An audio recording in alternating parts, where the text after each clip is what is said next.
Supply ചെയിനിൻ്റെ ചാപ്റ്ററിൽ നമ്മൾ main topics കഴിഞ്ഞാൽ കുറച്ച് സപ്ലൈ ചെയിനിൻ്റെ ഈ ഒരു കോഴ്സിൽ തന്നെ പല സമയത്തായിട്ട് നമ്മൾ ഫെമിലിയർ ആവുന്ന കുറച്ചധികം ടേംസിനെ കുറിച്ച് എക്സ്പ്ലെയിൻ ചെയ്തിട്ടുണ്ട്. ടേംസ് ഏതൊക്കെയാണെന്നാണ് നമ്മൾ നോക്കുന്നത്. സോ അതിൽ പല ചാപ്റ്റേഴ്സിലും ഇതിനോടകം നിങ്ങൾക്ക് പഠിക്കാനുള്ള കാര്യങ്ങൾ തന്നെയാണ്. ഈ ഒരു ടേംസിൽ ഒരു ഓൾമോസ്റ്റ് 70 to 80 ടേംസ് അടുത്തുണ്ട്. ജസ്റ്റ് അതൊന്ന് പറഞ്ഞു പോവാം. ഒന്ന് ആക്ടിവിറ്റി ബേസ്ഡ് മാനേജ്മെൻറ്റ് എന്ന് പറയുന്ന ടേമാണ് ആദ്യത്തേത്. ആക്ടിവിറ്റി ബേസ്ഡ് മാനേജ്മെൻറ്റ് എന്ന് പറയുമ്പോൾ that's purely based on the different activities takes place in an organisation. അതായത് നമുക്ക് പെർ ഡേ അല്ലെങ്കിൽ നമ്മളുടെ പെർ വീക്ക് ആവാം നമ്മളുടെ ഓർഗനൈസേഷനിൽ നടക്കുന്ന activities. We are identifying and evaluating this kind of activities that our business performs and using an activity based costing method. So ഒരു activity based costing എന്ന് പറയുന്ന മെത്തേഡ് യൂസ് ചെയ്തുകൊണ്ട് ബിസിനസ്സിൽ നടക്കുന്ന ആക്ടിവിറ്റീസിനെ നമ്മൾ എന്ത് ചെയ്യുകയാണ്, ഇവാലുവേറ്റ് ചെയ്യുകയാണ്. അങ്ങനെ ഇവാലുവേറ്റ് ചെയ്യുന്നതിന് വേണ്ടി യൂസ് ചെയ്യുന്നത് ആക്ടിവിറ്റി ബേസ്ഡ് കോസ്റ്റിംഗ് എന്ന് പറയുന്ന ഒരു മെത്തേഡാണ്. It's A branch of management accounting. So ഈ ഒരു മെത്തേഡിലൂടെ നമ്മൾ എന്ത് ചെയ്യുന്നു, ആക്ടിവിറ്റി ബേസ്ഡ് കോസ്റ്റിംഗ് എന്ന് പറയുന്ന ടൂൾ യൂസ് ചെയ്തുകൊണ്ട് നമ്മളുടെ ആക്ടിവിറ്റീസിനെ അനലൈസ് ചെയ്യുക. ആൻഡ് അത് കണ്ടക്ട് ചെയ്യുന്നതിൻ്റെ പർപ്പസ് എന്ന് പറയുന്നത് to make a value chain analysis എന്നുള്ളതാണ്. ആൻഡ് വാല്യൂ ചെയിൻ അനാലിസിസ് എന്ന് പറഞ്ഞു കഴിഞ്ഞിട്ടുണ്ടെങ്കിൽ that is a strategic tool used to analyse the internal firm activities. നമ്മുടെ ഫേമിൻ്റെ ഇൻറ്റേർണൽ ആക്ടിവിറ്റീസിനെ ഒന്ന് കീനായിട്ട് അനലൈസ് ചെയ്യുന്ന ഒരു പർപ്പസിന് വേണ്ടി കണ്ടക്ട് ചെയ്യുന്നതാണ് വാല്യൂ ചെയിൻ അനാലിസിസ് എന്ന് പറയുന്നത്. So that's goal is to recognise which activities are most valuable to the firm and which one could be improve to provide competitive advantage. Okay, അപ്പോൾ ഏതൊക്കെ ആക്ടിവിറ്റീസാണ് നമുക്ക് ഈക്വലി ബെനിഫിഷ്യൽ ആയിട്ടുള്ളത്, ഇനിയും ഏതൊക്കെയാണ് നമുക്ക് ഇമ്പ്രൂവ് ചെയ്യാനുള്ളത് നമ്മളുടെ കോമ്പറ്റേറ്റീവ് അഡ്വാൻറ്റേജ് ഇൻക്രീസ് ചെയ്യാൻ വേണ്ടിയിട്ട്, അതാണ് വാല്യൂ ചെയിൻ അനാലിസിസ് എന്ന് പറയുന്നത്. സോ ആഫ്റ്റർ ഓൾ ഈ പറയുന്ന ബിസിനസ്സിൻ്റെ ആക്ടിവിറ്റീസിനെ ഐഡൻറ്റിഫൈ ചെയ്യുന്നു, ആക്ടിവിറ്റി ബേസ്ഡ് കോസ്റ്റിംഗ് എന്ന് പറയുന്ന മെത്തേഡ് യൂസ് ചെയ്തുകൊണ്ട് അതിനെ ഇവാലുവേറ്റ് ചെയ്യുന്നു. അതിനുശേഷം ആ ആക്ടിവിറ്റീസിൽ ഏറ്റവും വാല്യുബിൾ ആയിട്ടുള്ളത് ഏതാണ്, ഇനിയും ഇമ്പ്രൂവ് ചെയ്യേണ്ടത് ഏതാണ് എന്നൊക്കെ മനസ്സിലാക്കി ഫൈനലി ഓർഗനൈസേഷൻ്റെ ഒരു ഓവറോൾ ഡിസിഷൻ മേക്കിംഗ് പ്രോസസ്സിന് വേണ്ടി ഇത് യൂസ് ചെയ്യുക എന്നുള്ളതാണ് ഈ ഒരു ആക്ടിവിറ്റി ബേസ്ഡ് മാനേജ്മെൻറ്റ് എന്ന് പറയുന്ന പ്രോസസ്സിൽ നമ്മൾ ഡിസ്കസ് ചെയ്യുന്ന കാര്യം. ഓക്കെ, സോ ഇതാണ് ഫസ്റ്റ് ടേം എന്ന് പറയുന്നത്. It's very simple. And next വരുന്നത് കോൺട്രാക്റ്റ് എഗ്രിമെൻറ്റ്. അതായത് എഗ്രിമെൻ്റാണ് ഇവിടെ പറഞ്ഞിരിക്കുന്നത്. ദെൻ 2-3 പേജ് കഴിഞ്ഞുള്ള ടേംസിൽ കോൺട്രാക്റ്റും വരുന്നുണ്ട്. അപ്പോൾ അത് ഒരുമിച്ച് പറയാമെന്ന് വിചാരിക്കുന്നു, because both are correlated. Agreement എന്ന് പറയുമ്പോൾ ഇപ്പോൾ പലതരത്തിലുള്ള ബിസിനസ് പാർട്ട്നേഴ്സുമായിട്ടാണ് നമ്മൾ ബിസിനസ്സിൽ ഏർപ്പെടുന്നത് അല്ലേ. അതെന്ന് വെച്ച് കഴിഞ്ഞിട്ടുണ്ടെങ്കിൽ ഒബ്വിയസ്ലി നമ്മളുടെ തേർഡ് പാർട്ടീസായിട്ടും, അതായത് party external to the business organisation അവിടെ ഉണ്ടാവും. അപ്പോൾ അങ്ങനെയുള്ള സിറ്റുവേഷൻസിൽ തീർച്ചയായിട്ടും നമുക്ക് അവിടെ ഒരു ലീഗലായിട്ടുള്ള ഒരു സപ്പോർട്ട് കൂടി വേണം അല്ലേ. ആ ബിസിനസ് ഒന്ന് പ്രോപ്പറായിട്ട് റൺ ചെയ്യുന്നതിന് വേണ്ടിയിട്ടും അതിലുണ്ടാവുന്ന കോൺഫ്ലിക്ട്സും കാര്യങ്ങളും ഒക്കെ നമുക്ക് പ്രോപ്പറായ രീതിയിൽ തന്നെ ബാലൻസ് ചെയ്ത് പോകാനും ഒക്കെ ഒരു ലീഗൽ സപ്പോർട്ട് എന്ന് പറയുന്നത് നമുക്ക് തീർച്ചയായിട്ടും വേണം. അപ്പോൾ ഒരു തേർഡ് പാർട്ടി ആയിട്ട് നമ്മൾ ബിസിനസ് ചെയ്യുമ്പോൾ നമുക്ക് ബിസിനസ്സിൻ്റെ ഭാഗമായിട്ടുണ്ടാകാൻ സാധ്യതയുള്ള ഇഷ്യൂസ് അല്ലെങ്കിൽ എന്തെല്ലാം രീതിയിലാണ് നമ്മളുടെ പെർഫോമൻസ് അവിടെ നമ്മൾ കണ്ടക്ട് ചെയ്യേണ്ടത് ഫ്രം ബോത്ത് സൈഡ്സ്, ഇതൊക്കെ ഡീറ്റെയിൽഡ് ആയിട്ട് നമുക്ക് പല കണ്ടീഷൻസ് ആയിട്ട് എഴുതി ചേർക്കേണ്ടി വരും.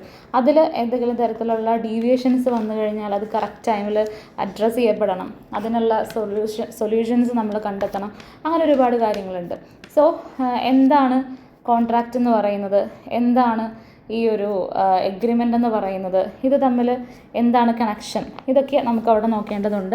So first of all agreement എന്ന് പറയുന്നത് എന്താ? നോർമലി നമ്മൾ പറയുന്നത് offer and acceptance constitute an agreement എന്നുള്ളതാണ്. അതായത് every promise and every set of promises forming consideration for each other is an agreement. നമ്മൾ ഒരാളുടെ ഭാഗത്ത് നിന്ന്, ഒരു പാർട്ടീൻ്റെ ഭാഗത്ത് നിന്ന് ഒരു ഓഫറും ആൻഡ് ഓപ്പോസിറ്റ് സൈഡിലുള്ള ആളുടെ ഭാഗത്തു നിന്നുള്ള ഒരു അക്സെപ്റ്റൻസും, എന്തൊക്കെ കണ്ടീഷൻസ് ആണോ ഒരാൾ ഓഫർ ചെയ്തത് ആ ഓഫർ ചെയ്തത് സിമിലറായിട്ട് തന്നെ അക്സെപ്റ്റ് ചെയ്യുകയാണെങ്കിൽ ആൻഡ് വിത്ത് കൺസിഡറേഷൻ, അവിടെ ഏതെങ്കിലും തരത്തിലുള്ള ഒരു കൺസിഡറേഷൻ കൂടി അതിന് പകരമായിട്ട് വേണം. അങ്ങനെയുണ്ടെങ്കിൽ അതൊരു എഗ്രിമെൻ്റ് ആയിട്ട് നമ്മൾ കൺസിഡർ ചെയ്യും. An agreement which is enforceable by law എന്ന് പറയുന്നതാണ് പിന്നീട് കോൺട്രാക്റ്റ് ആയിട്ട് മാറുന്നത്. ഓക്കെ, അപ്പോൾ എഗ്രിമെൻ്റ് എന്ന് പറയുന്നതിന് എന്തില്ല, നിലവിൽ ബേസിക്കായിട്ടും ലോയുടെ സപ്പോർട്ടില്ല. ആൻഡ് എപ്പോഴാണോ ഒരു എഗ്രിമെൻറ്റ് ലോയുടെ പെർവ്യൂവിലേക്ക് എൻഫോഴ്സിബിൾ ആക്കുന്നത് അപ്പോഴാണ് അതൊരു കോൺട്രാക്റ്റ് ആയിട്ട് മാറുന്നത്. So an agreement is created by an acceptance of an offer. On the other side contract എന്ന് പറയുന്നത് എന്താ? കോൺട്രാക്റ്റ് ഉണ്ടാവണമെങ്കിൽ we need that agreement which is enforceable by law. Okay, ഒരു എഗ്രിമെൻറ്റിനെ നമ്മൾ എൻഫോഴ്സിബിൾ ആക്കി കഴിഞ്ഞതിന് ശേഷമാണ്, ലീഗലി ആക്കി കഴിഞ്ഞതിന് ശേഷമാണ് അതൊരു കോൺട്രാക്റ്റായിട്ട് മാറുന്നത്. അപ്പോൾ അതുകൊണ്ട് തന്നെ agreement may not be create a legal right and obligations of the parties. ഈ രണ്ട് പാർട്ടീസിനും, രണ്ടോ അതിലധികമോ ആരൊക്കെയാണോ എഗ്രിമെൻറ്റിൽ ഇൻക്ലൂഡഡ് ആയിട്ടുള്ളത്, ഇവർക്ക് ആർക്കും തന്നെ ലീഗൽ റൈറ്റ്സോ ലീഗൽ ഒബ്ലിഗേഷൻസോ ഇല്ല. പക്ഷേ ഒരു കോൺട്രാക്റ്റിൽ ഉൾപ്പെട്ടിട്ടുള്ള ആൾക്കാർക്ക്, because the contract creates legal rights and obligations between the parties.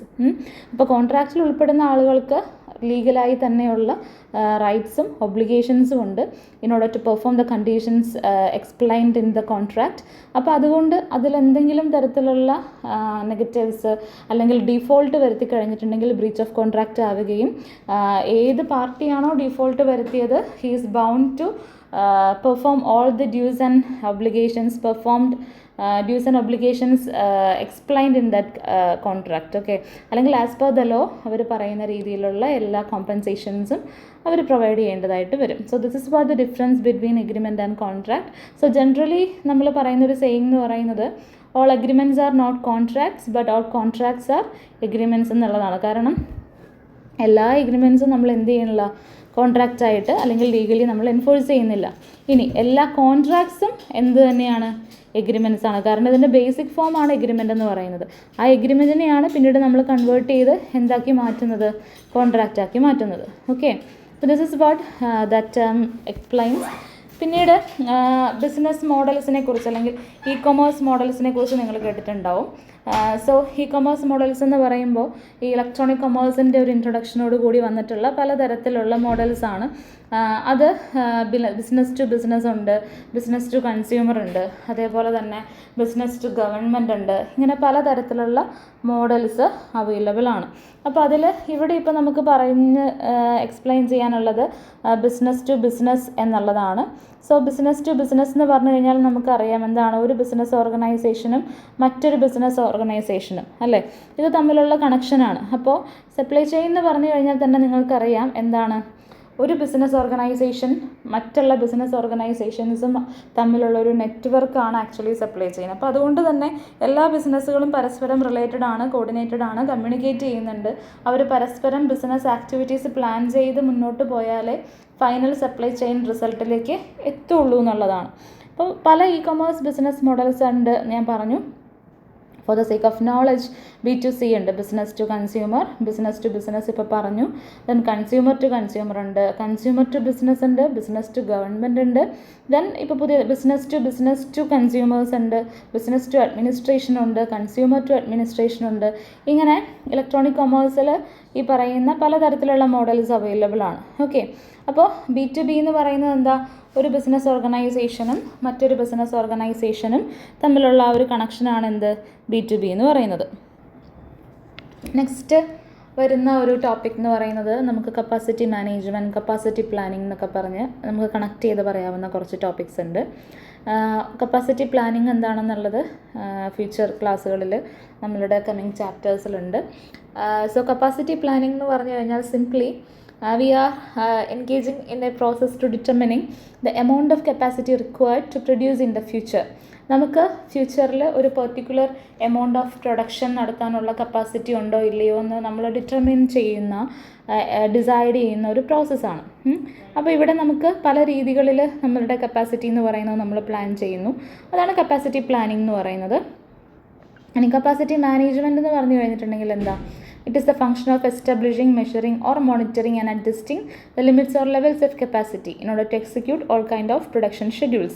നമ്മളുടെ പ്രൊഡക്ഷൻ പ്ലാൻ ഏത് രീതിയിലാണ്, നമ്മളുടെ മാസ്റ്റർ പ്രൊഡക്ഷൻ ഷെഡ്യൂൾ എങ്ങനെയാണ്, നമ്മുടെ മെറ്റീരിയൽസിൻ്റെ റിക്വയർമെൻറ്റ്സ് പ്ലാൻ എങ്ങനെയാണ്, ഇതൊക്കെ അനുസരിച്ച് നമ്മളുടെ കപ്പാസിറ്റിയെ നമ്മൾ എന്ത് ചെയ്യണം, അഡ്ജസ്റ്റ് ചെയ്യണം, അതിൻ്റെ ലിമിറ്റ്സ് എന്ന് പറയുന്നത്. ഓക്കെ, അപ്പോൾ അതിനെയാണ് കപ്പാസിറ്റി മാനേജ്മെൻറ്റ് എന്ന് പറയുന്നത്.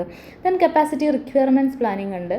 കപ്പാസിറ്റി റിക്വയർമെൻറ്റ്സ് പ്ലാനിംഗ് എന്ന് പറഞ്ഞു കഴിഞ്ഞിട്ടുണ്ടെങ്കിൽ നമുക്ക് ഈ ബിസിനസ്സിൽ കപ്പാസിറ്റി മെഷർ ചെയ്യാനും കപ്പാസിറ്റിയെ പ്രോപ്പറായിട്ട് നമുക്ക് ഫ്യൂച്ചറിലേക്ക് വേണ്ടുന്ന രീതിയിൽ മാനേജ് ചെയ്യുന്നതിന് വേണ്ടിയിട്ടും ഒരുപാട് റിക്വയർമെൻറ്റ്സ് ആവശ്യമാണ്. അതായത് ഇപ്പോൾ പ്രൊഡക്ഷൻ കപ്പാസിറ്റി ആണെങ്കിൽ അതിന് എന്തൊക്കെ റിക്വയർമെൻറ്റ്സ് വേണം? In order to complete a production process we need such amount of labour forces, machinery resources and financial resources, material resources അല്ലേ? ഇതൊക്കെ കംപ്ലീറ്റ് ആയിട്ട് നമ്മളുടെ ക്വാണ്ടിറ്റി റിക്വയർമെൻറ്റ്സിനനുസരിച്ചുണ്ടെങ്കിൽ കപ്പാസിറ്റി ഫുൾഫിൽ ആവുള്ളൂ. അപ്പോൾ എന്തെല്ലാം ഐറ്റംസ് ആണ് നമ്മളുടെ കപ്പാസിറ്റിയിലേക്ക് നമ്മളെ ലീഡ് ചെയ്യുന്നത്, അതാണ് കപ്പാസിറ്റി റിക്വയർമെൻറ്റ്സ് എന്ന് പറയുന്നത്. So planning this capacity requirements is known as capacity requirements planning. And then capacity strategy എന്ന് പറയുന്നതുണ്ട്. സോ എന്തെല്ലാം സ്ട്രാറ്റജീസാണ് ഈ കപ്പാസിറ്റി മാനേജ് ചെയ്യുന്നതിനും മെയിൻറ്റെയിൻ ചെയ്യുന്നതിനും വേണ്ടിയിട്ട് നമ്മൾ യൂസ് ചെയ്യുന്നത് എന്നുള്ളതാണ്. ആക്ച്വലി 3 kind of strategies ആണ് വരുന്നത്: lead capacity strategy, lag strategy and tracking strategy. അപ്പോൾ ലീഡ് സ്ട്രാറ്റജി എന്ന് പറഞ്ഞു കഴിഞ്ഞിട്ടുണ്ടെങ്കിൽ ഫ്യൂച്ചറിൽ ഡിമാൻഡ് ഇൻക്രീസ് ചെയ്യും എന്നുള്ളത് ആൻറ്റിസിപ്പേറ്റ് ചെയ്തിട്ട് അല്ലെങ്കിൽ പ്രെഡിക്റ്റ് ചെയ്തിട്ട് ആ കൂടുന്ന ഡിമാൻഡിനനുസരിച്ചുള്ള ഏത് പെർട്ടിക്കുലർ പ്രൊഡക്റ്റിൻ്റെ ഡിമാൻഡാണോ കൂടുന്നത് ആ ഡിമാൻഡിനനുസരിച്ച് നമ്മളുടെ കപ്പാസിറ്റി കൂട്ടുക. ഓക്കെ, അതായത് we adds capacity in anticipation of increasing demand. Demand കൂടുമെന്ന് ആൻറ്റിസിപ്പേറ്റ് ചെയ്ത് അതിനനുസരിച്ച് കപ്പാസിറ്റി കൂട്ടുന്ന സ്ട്രാറ്റജിയാണ് ലീഡ് കപ്പാസിറ്റി സ്ട്രാറ്റജി എന്ന് പറയുന്നത്. ദെൻ ലാഗ് കപ്പാസിറ്റി സ്ട്രാറ്റജി എന്ന് പറഞ്ഞു കഴിഞ്ഞിട്ടുണ്ടെങ്കിൽ നമ്മൾ ഈ കപ്പാസിറ്റി എന്ന് പറയുന്നതിൽ ഇവിടെ ആൻറ്റിസിപ്പേഷൻ ഒന്നുമില്ല. Only on the basis of the current demand നമ്മൾ എന്ത് ചെയ്യുന്നു, വരുന്നതിനനുസരിച്ച് കറൻറ്റ് ഡിമാൻഡ് വരുന്നതിനനുസരിച്ച് മാത്രം എന്ത് ചെയ്യുകയാണ്, കപ്പാസിറ്റി കൂട്ടണോ വേണ്ടയോ എന്നുള്ള തീരുമാനങ്ങൾ എടുക്കുകയാണ്. ആൻഡ് മൂന്നാമത് വരുന്നത് ട്രാക്കിംഗ് സ്ട്രാറ്റജിയാണ്. That means it's purely on the basis of the market track or it matches to the market conditions. മാർക്കറ്റിൽ കപ്പാസിറ്റി മാർക്കറ്റിൽ ഡിമാൻഡ് കൂടുന്നതും കുറയുന്നതിനും അനുസരിച്ച് മാർക്കറ്റ് സിറ്റുവേഷൻസ് മാറുന്നതിനനുസരിച്ച് കപ്പാസിറ്റി കൂട്ടേണ്ട സിറ്റുവേഷൻ ആണെങ്കിൽ കൂട്ടുകയും കുറയ്ക്കേണ്ട സിറ്റുവേഷൻ ആണെങ്കിൽ കുറയ്ക്കുകയും ചെയ്യുന്നു. ആൻഡ് എങ്ങനെയാണ് നമ്മളൊരു റിസോഴ്സ് നമ്മളുടെ ഒരു പ്രൊഡക്റ്റിലേക്ക് അപ്ലൈ ചെയ്യുന്നത്, ഹൗ ഇൻറ്റൻസീവ്ലി ആ resources being used to produce a good or service, അതിൻ്റെ ഒരു പെർസെൻറ്റേജ് മെഷർ നമ്മൾ എക്സ്പ്രസ് ചെയ്യുന്നതാണ് അതിനടുത്ത് വരുന്ന ടേമായ കപ്പാസിറ്റി യൂട്ടിലൈസേഷൻ എന്ന് പറയുന്ന ടേമിൽ പറയുന്നത്. സി നെക്സ്റ്റ് ടേം വരുന്നതാണ് ചാനൽ മാനേജ്മെൻറ്റ് എന്നുള്ളത്. ചാനൽ മാനേജ്മെൻറ്റ് എന്ന് പറഞ്ഞു കഴിഞ്ഞിട്ടുണ്ടെങ്കിൽ നമ്മളുടെ ഈ ഒരു സപ്ലൈ ചെയിനിൽ ഇൻക്ലൂഡഡ് ആയിട്ടുള്ള ഫേംസ് ആരൊക്കെ, ഇൻഡിവിജ്വൽസ് ആരൊക്കെ, ഇതൊക്കെ പ്രോപ്പറായ രീതിയിൽ മാനേജ് ചെയ്യുക. Okay, that is simply the management of the firms or individuals that participate in the flow of goods and services from raw material supplier to producer and to final user. അപ്പോൾ supply ചെയിൻ്റെ initial stage തുടങ്ങി final stage വരെ ഏതൊക്കെ partners ഉണ്ട്, ഏതെല്ലാം firms ഉണ്ട്, individuals ഉണ്ട്, ഇവരുടെ എല്ലാം മാനേജ്മെൻറ്റാണ് ചാനൽ മാനേജ്മെൻറ്റ് എന്നുള്ളൊരു ഒറ്റ ടേം കൊണ്ട് നമ്മൾ എക്സ്പ്ലെയിൻ ചെയ്യുന്നത്. പിന്നെ മറ്റ് പല ടേംസ്, ഇപ്പോൾ കൊളാബറേഷൻ്റെ കേസ് പറയുന്നുണ്ട്. കൊളാബ് ചെയ്യുക എന്ന് പറഞ്ഞാൽ എന്താണെന്ന് അറിയാലോ, ഒന്നിലധികം ബിസിനസ്സുകൾ പരസ്പരം കമ്പൈൻ ചെയ്ത് അവരുടെ ട്രേഡിംഗ് റിലേഷൻഷിപ്പ് മെയിൻറ്റെയിൻ ചെയ്യുക എന്നുള്ളതാണ്. ദെൻ കമ്മോഡിറ്റി സ്ട്രാറ്റജി ഡെവലപ്മെൻറ്റ് എന്ന് പറയുന്നത് നമുക്ക് എന്തുമാത്രം കമ്മോഡിറ്റീസ് ആണോ നമ്മളുടെ സപ്ലയർ ബേസുമായിട്ട് കണക്ട് ചെയ്ത് പർച്ചേസ് ചെയ്യേണ്ടത് അതിൻ്റെ ഒരു പ്ലാൻ എന്ന് പറയുന്നതാണ്. ആൻഡ് ദെൻ കോൺട്രാക്റ്റിനെ കുറിച്ച് ഓൾറെഡി നമ്മൾ എഗ്രിമെൻറ്റ് ഡിസ്കസ് ചെയ്തപ്പോഴേക്കും പറഞ്ഞു കഴിഞ്ഞു. ആൻഡ് കോൺട്രാക്ട് മാനേജ്മെൻറ്റ് എന്താ, that is a strategic management of the prepared contract അല്ലേ. നമ്മൾ എങ്ങനെയാണ് കോൺട്രാക്റ്റ് കറക്റ്റായിട്ട് മെയിൻറ്റെയിൻ ചെയ്യേണ്ടത്, കോൺട്രാക്റ്റിൽ പറഞ്ഞിട്ടുള്ള കണ്ടീഷൻസ് ക്ലോസസ് കറക്റ്റായിട്ട് നമ്മൾ മാനേജ് ചെയ്ത് കോൺട്രാക്റ്റിൻ്റെ ഭാഗമായി ഒരിക്കലും ബ്രീച്ച് ഉണ്ടാവാതെ നോക്കുക എന്നുള്ളത് ചെയ്യുക എന്നുള്ളതാണ് കോൺട്രാക്ട് മാനേജ്മെൻറ്റ് പറയുന്നത്. പിന്നെ കോസ്റ്റ് മാനേജ്മെൻറ്റ് ഉണ്ട്. കോസ്റ്റ് മാനേജ്മെൻറ്റ് എന്ന് പറഞ്ഞു കഴിഞ്ഞിട്ടുണ്ടെങ്കിൽ എന്താ, സിംപ്ലി മാനേജിങ് ദ കോസ്റ്റ് അല്ലേ. അപ്പോൾ സപ്ലൈ ചെയിൻ ആകുമ്പോൾ തന്നെ നമുക്കറിയാം പല കോസ്റ്റ് സ്ട്രീംസ് സപ്ലൈ ചെയിനിലുണ്ട്. ഇപ്പോൾ എന്താ ഇനീഷ്യൽ സ്റ്റേജ് തുടങ്ങിയിട്ട് നമുക്ക് പലതരത്തിലുള്ള കോസ്റ്റുകൾ, പ്രൊക്യൂർമെൻറ്റ് കോസ്റ്റ് വരുന്നു, പ്രൊഡക്ഷൻ, അതേപോലെ distribution, transportation, warehousing, material handling, inventory management, inventory control, packaging, promotion, marketing, ഇങ്ങനെ ഒരുപാട് തരത്തിലുള്ള കോസ്റ്റ് എലമെൻറ്റ്സ് നമുക്ക് സപ്ലൈ ചെയിനുമായി അസോസിയേറ്റ് ചെയ്ത് വരുന്നുണ്ട്. So how to manage this cost efficiently and how to improve the cost drivers and how to plan this operations by reducing the cost of every elements എന്നുള്ളതൊക്കെ കറക്റ്റായിട്ട് നോക്കുക എന്നുള്ളതാണ് cost മാനേജ്മെൻറ്റിൽ പറയുന്നത്. പിന്നെ നമ്മൾ ഇൻ്റർനാഷണൽ ബിസിനസ് ചെയ്യുന്ന ഭാഗമായിട്ടൊക്കെ നമുക്ക് ഈ എക്സ്ചേഞ്ച് റേറ്റ്സിൻ്റെ കേസസൊക്കെ വരാം. അതിലുണ്ടാകുന്ന ഫ്ലക്ച്വേഷൻസൊക്കെ നമ്മൾ ഈ എക്സ്ചേഞ്ച് റേറ്റിലുണ്ടാകുന്ന ഫ്ലക്ച്വേഷൻസ് എങ്ങനെ നമ്മളുടെ ബിസിനസ്സിനൊരു ഇമ്പാക്റ്റ് ഉണ്ടാക്കും, നമ്മളുടെ പ്രോഫിറ്റിനെ എങ്ങനെ ഇമ്പാക്റ്റ് ചെയ്യും, ഇങ്ങനെയുള്ള പല കാര്യങ്ങളൊക്കെ ഉണ്ട്. അതാണ് കറൻസി കൺവേർഷൻസിൽ വരുന്നത്. ദെൻ CRM എന്ന് പറയുന്ന ടേം ഉണ്ട്. CRM എന്താണെന്ന് നമുക്കെല്ലാവർക്കും അറിയാം. Customer relationship management, and which is a marketing philosophy based on putting our customer is first, അല്ലേ? കസ്റ്റമർ ഈസ് ദ കിങ് എന്ന് നമ്മളെപ്പോഴും പറയും. സോ കസ്റ്റമേഴ്സിനെ പ്രോപ്പറായി ട്രീറ്റ് ചെയ്യുന്നതിലൂടെ, കസ്റ്റമേഴ്സിനെ പ്രോപ്പറായ രീതിയിൽ സാറ്റിസ്ഫൈ ചെയ്യുന്നതിലൂടെ നമ്മളുടെ ബിസിനസ്സിനെ എങ്ങനെ എക്സിസ്റ്റ് ചെയ്യാം ലോങ് റണ്ണിൽ, ഇതാണ് നമ്മളവിടെ ഉൾപ്പെടുത്തുന്നത്.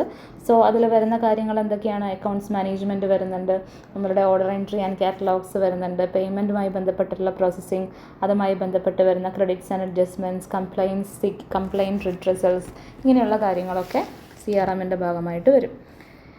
ഓക്കെ, ബാക്കിയുള്ള ടേംസ് നമുക്ക് അടുത്ത ക്ലാസ്സിൽ ഡിസ്കസ് ചെയ്യാം.